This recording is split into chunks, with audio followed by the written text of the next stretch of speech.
Hello, fellow choral directors, and welcome to episode 32 of ChoralEd. I'm your host, Micah Bland. Thanks so much for watching, and be sure to hit that like and subscribe button. Today, we're talking about accommodations you can make to better support your students through the voice change process. So let's jump right in. The first accommodation is octave displacement. This is where you either raise or lower the pitch that's notated by an octave. Very common, for example, in 6th grade choirs. In my own experience, I went through the voice change process in 6th grade, and so I was asked to sing everything an octave down in a treble choir, a 2-part essay choir, and singing everything an octave down, nothing wrong with that. I even had my middle school singers at times sing a 2-part song with the tenors and basses singing an octave down. That's an acceptable approach that you might need to use from time to time.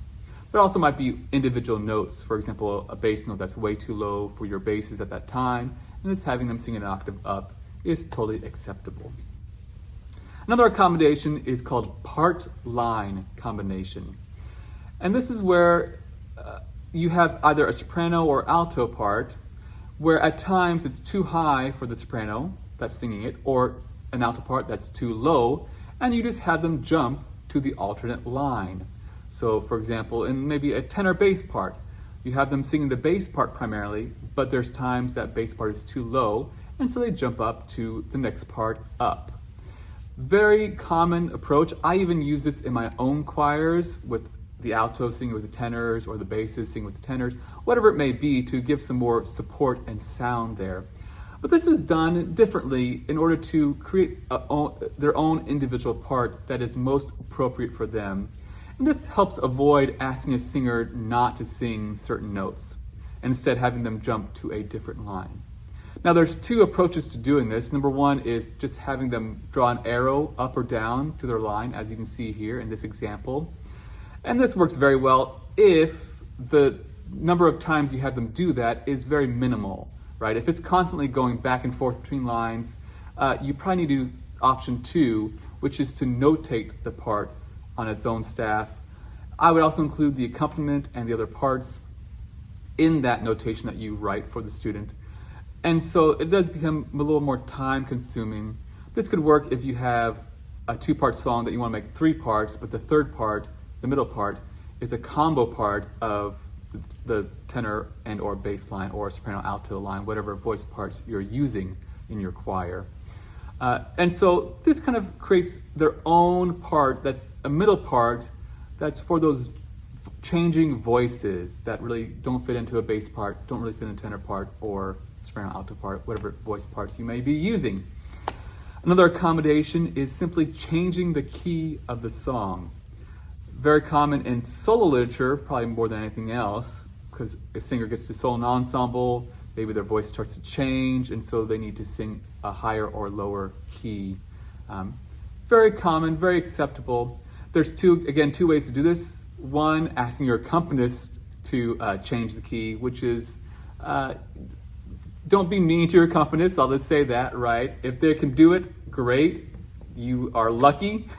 If not, then you probably need to notate out the song for your accompanist.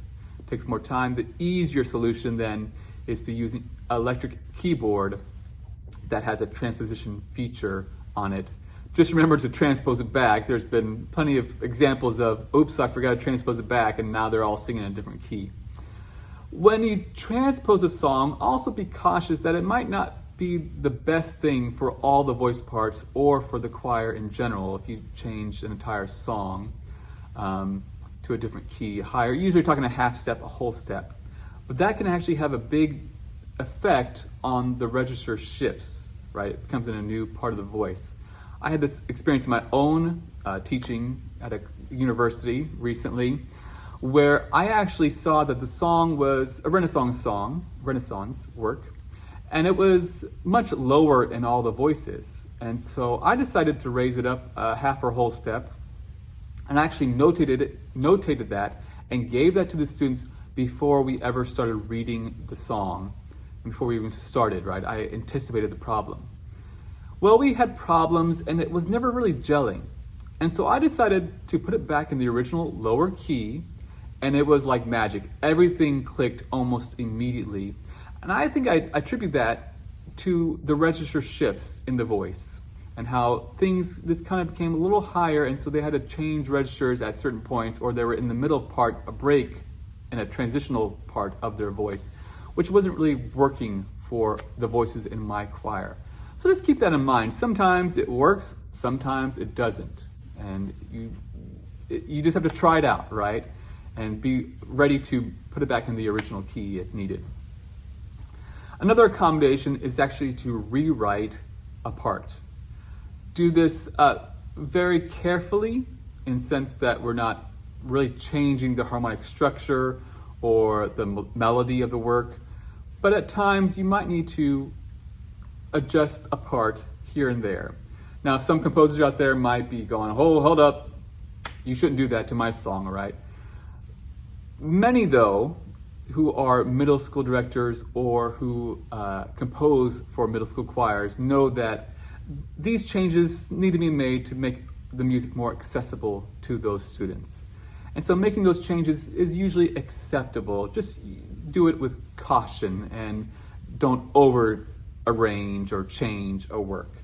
And you can see in this example, here's a quick sample of some work and some changes that you might make to a work to make it more accessible to your bass voices. I also want to share with you some considerations that you should make when it comes to the voice change process. And the first is to carefully select your repertoire. So often teachers want to over-program, meaning they want to select way too difficult music for their choirs, which can be a big challenge. There's nothing wrong with two-part or unison music.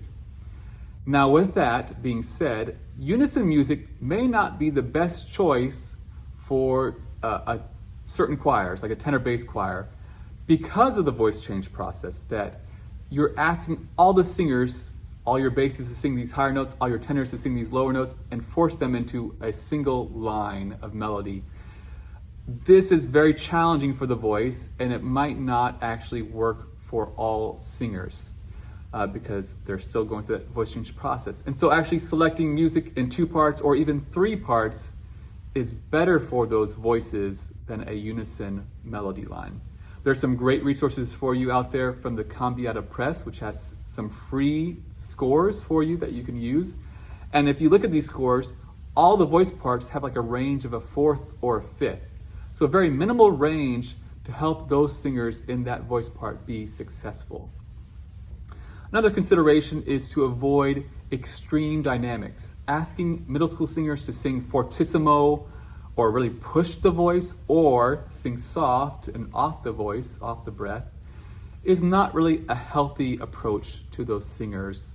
It's like asking a middle school female singer to get rid of the airiness in their sound. Well, that's naturally part of their voice right now because of the mutational chink. And so asking them to do that is not really healthy in that way. Same goes asking them to really push or oversing at that age. Their voice isn't really fully developed yet, and so they should not be asked to sing extreme dynamics.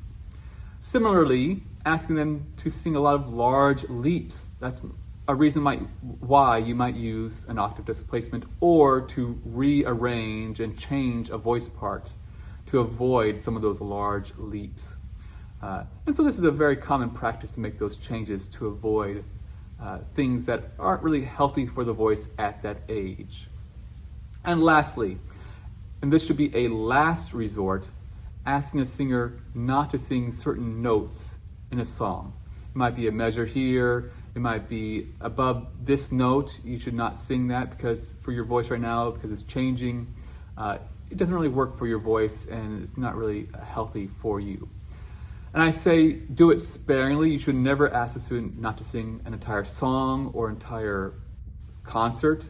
That's really detrimental to their self-esteem. But if you've kind of created that atmosphere of explaining to the students about the voice change process and that sometimes notes don't work for us, then when you go to a student individually and say, hey, you know what, your voice is still changing a little bit, you've lost some of those upper notes, you shouldn't really sing those right now at this point for this concert. And then maybe next concert we'll be able to move you to the appropriate voice part, but right now, because your voice is still changing and we're a week away from the concert, we gotta ask you not to sing those notes.